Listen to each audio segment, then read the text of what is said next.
Hey all, and this is the Desert Sting event. This is a Fire Commander event and Arcane Killer. So I do have the event deck. It's looking pretty good actually, decent damage boost, but doesn't create that many power gems. This team here is for the Crusade and also works on the bosses. A Light Commander team here. An alternative deck that might be worth testing out. Then we have a team for the Ultimates. Relics designed to break as many shields as possible. Another bosses team, a slight variant on the first team. There's a dark team here as well. That might be useful. So I won't talk through all of the teams. I will talk through the important ones. Let's start with the Crusade team. So the first card is Brothers in Arms. This creates quite a few power gems, also boosts up Fire Commander damage, making it pretty useful. Avenging Furies, this is quite a versatile card. You can either use it to boost up itself, or use it to boost up another card. With this deck, it's used to boost up Heretic Hunters. This also converts and increases self-damage. Arcane Masters, a good Fire Commander card. Increases Fire Commander damage by 175%. Doesn't create that many power gems though. Then finally, the event ultimate form, Sentries of the Sands. Increases Fire Commander damage by 275%, which is a huge boost. Has an upgrade skill as well, and a passive that creates the power gems. So mainly, the feature you want from this ultimate form is the boost. It's the biggest boost I have seen on a Fire Commander card so far. Just bear in mind it doesn't create that many power gems, unfortunately. So you will need other cards to create the power gems. Anyway, onto the relics. On the relics, I may swap out one of these for Raised Staff, since that's a good relic that has a slight increase to attack. But these are the relics I have for now. You can see here pretty much just my best Fire Commander relics. There's 2 relics to break the shields at the end. That's just in case I use this team for the early level of the Ultimates. But there we go, that's what they look like. Then for the next team, it's my Light Commander team. I may make a slight adjustment to this, depending on the damage. The adjusted team would have some less siblings as the middle card, as you can see here. But I'll put it back to what it was for now. There we go, I'll put it back. I won't talk too much about this team. It's basically just 3 damage boosting cards. 1 with a big boost to another card. Then 1 hitting card. A pretty standard hitting team nowadays. Then the team here, this is kind of an experimental team. I want Avenging Furies to do as much damage as possible. Let me talk through the team. If you want to make up something similar, go ahead. So the first card is Sentries of the Sands, again with that nice boost to Fire Commander damage. Then Arcane Masters again, nice boost. Avenging Furies is the key card here. The idea is it basically boosts up itself, so you use the card twice. Then Brothers in Arms again with a nice increase to Fire Commander damage. Then High Performance Unit Area, that would be used after you take a hit to get supercharged up, and hopefully that would boost up Avenging Furies even further, maybe doing 100Q plus, but you'll probably need to experiment with this team to make it work optimally. It's something you can try anyway. You will probably need a Dark Relic at the end, like I have here, possibly even 2, so you can get Area going early on. Then the team here is just for the Ultimates, designed to break as many shields as possible. Let's have a look at the relics for this team. The relics are the important part, since I want to break as many shields as possible, and this is just a clone of the first team, other than the relics. So this breaks the 4 shields. Then this one here, also 4, so 8 in total. 3, so that's 11 in total. Then that would take that up to 18. I think it's 25. Oh no, it'd be 26 actually. as there's an extra one because this one is 2 pink stars. So 26 shields in total. Because ultimates are so hard though, I might not get very far with them just because of the health, but at least I can break all of the shields. Then the team here is just a slight variant on the first team, one key card change. The card here is the only change to this team, Justice's Blazeheart.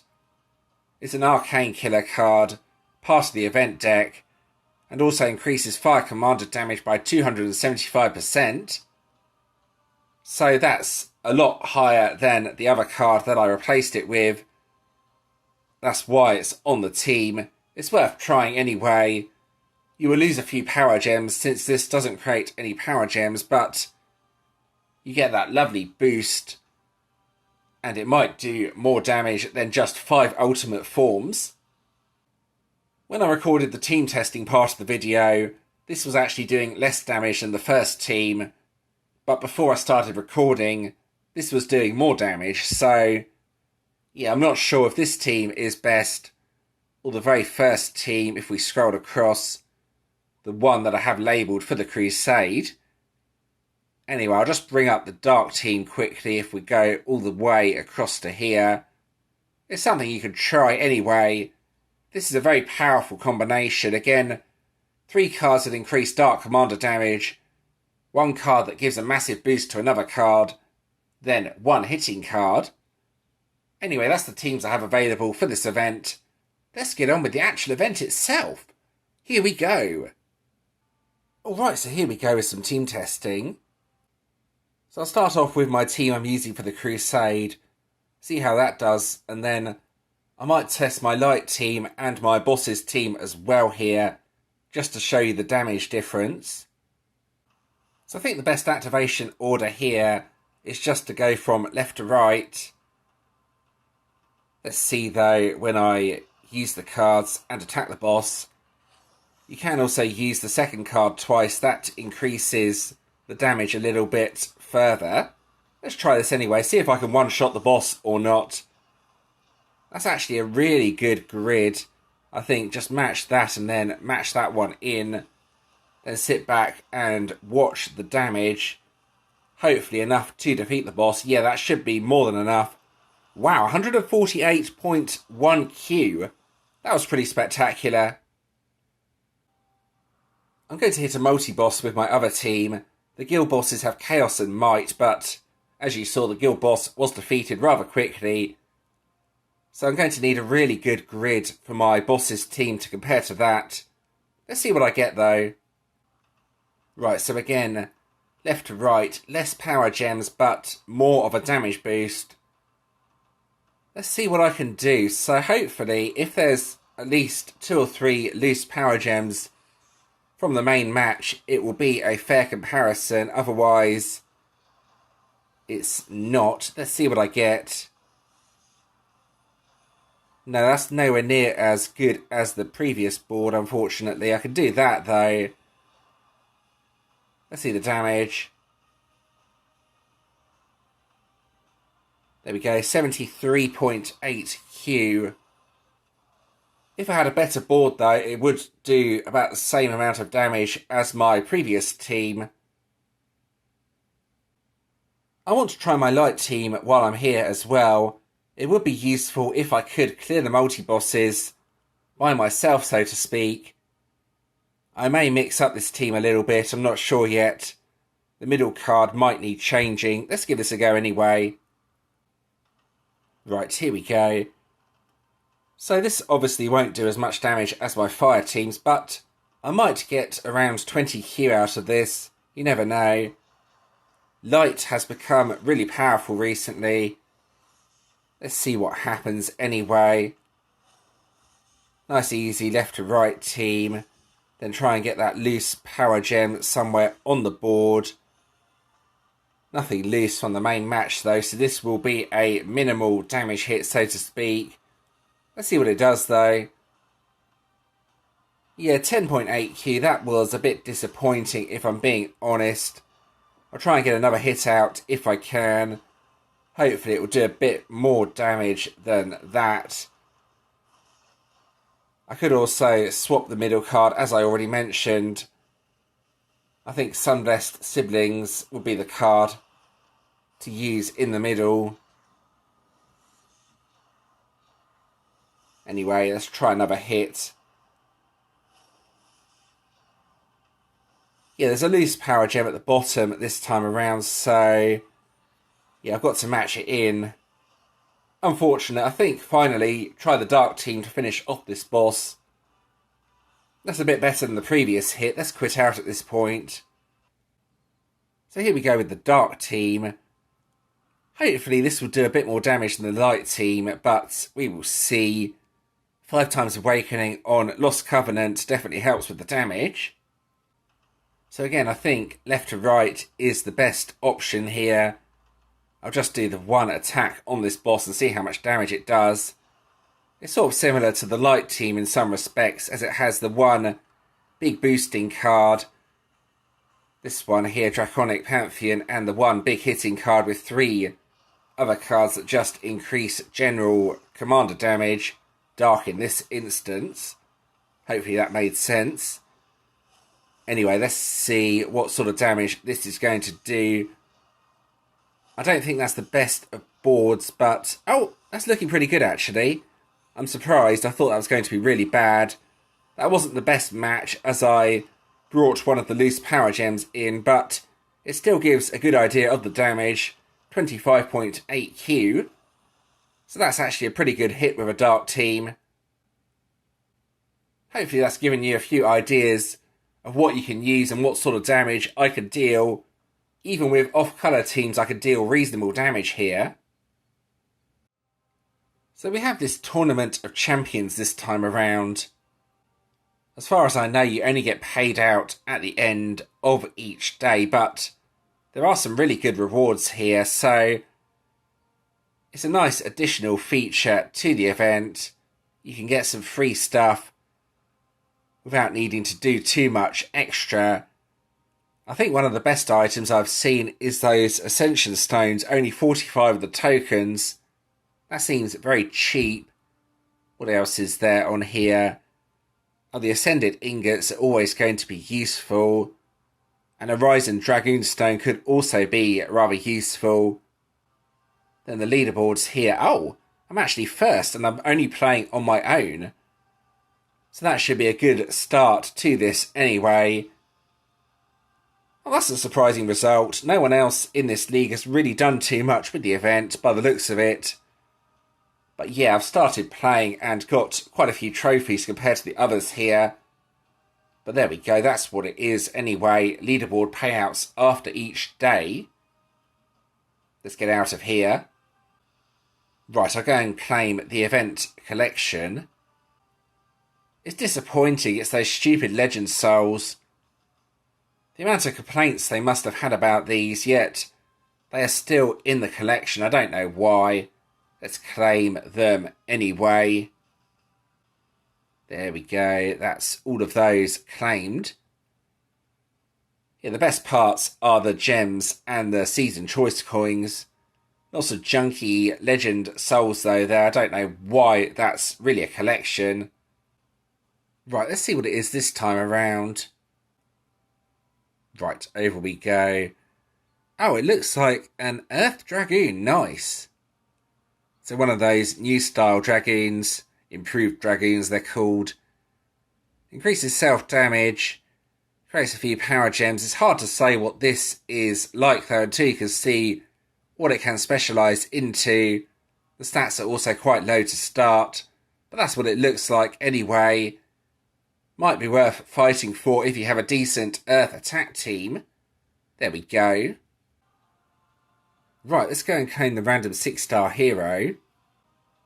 This one could be quite important as the main hero will allow me to get the shiny hero as well. Otherwise I'll need to do 2 more tiers of the vault in order to get it. I think that's a support or main hero, old one. It's not the hero I wanted. You've already seen the event deck as well. So let's back out of here. As it's the last event in the season, it's kind of important to decide which decks are worth going for, especially if you have season coins left over. So here are my picks from best to worst. So my favourite deck of the season, or should I say what I think is the most powerful, is this Light Slayer deck. I don't think this is really open for debate, if I'm being honest. This deck was stupidly overpowered. Increases Light Slayer damage by 350% on the first turn, as it has an ambush skill, plus fills the whole board with power gems, plus it has a revive as well. An absolutely ridiculous deck, if I'm being honest. This is the deck to go for, especially if you enjoy Slayer. Since I rarely play Slayer though, I probably won't get this deck if I'm being honest, but it is, without a doubt, in my opinion, the most powerful deck from the season. There we go. Then my second pick is probably the Fire Commander deck, actually.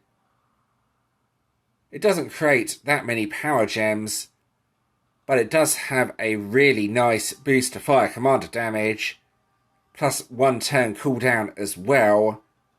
So that would be my second pick out of all the decks. Now for my third pick, it's kind of tough actually. Water and Dark are pretty much about the same sort of level, I would say, but I'm going to give the Water Commander deck third place. Spectral Saviours increases Water Commander damage by 225% for 3 turns. Upgrades and heals, and when you heal, it does actually create a bunch of water power gems as well, so a pretty good all-round deck, creates a lot of power gems, plus has a damage boost. Now for the fourth deck, which would be the Dark Slayer deck. Still a good deck, may I add. Brothers in Insurrection increases self-damage by 400%, creates power gems as well, plus has a revive. So a bit of everything, really. A good hitting card. Then finally, that Earth Commander deck. This deck looked really underpowered. Let's have a look at this deck, though. Imperial A-Guides. Creates a few power gems. Gains the bonus attack. Has a passive. Yeah, there's not really much on this deck. This deck seems a lot weaker than any of the other decks. So this would be the deck to avoid. All the other decks from the season, though, look really good. But this Earth Commander deck looks pretty weak, actually. Very strange that they've made one deck considerably weaker than the others. But anyway, that's the decks from this season covered. So let's have a quick look at the news feed while I am over here. There we go, let's go across, get champion coins. Champions offer sale. And the champion store as well, I've already showed you that.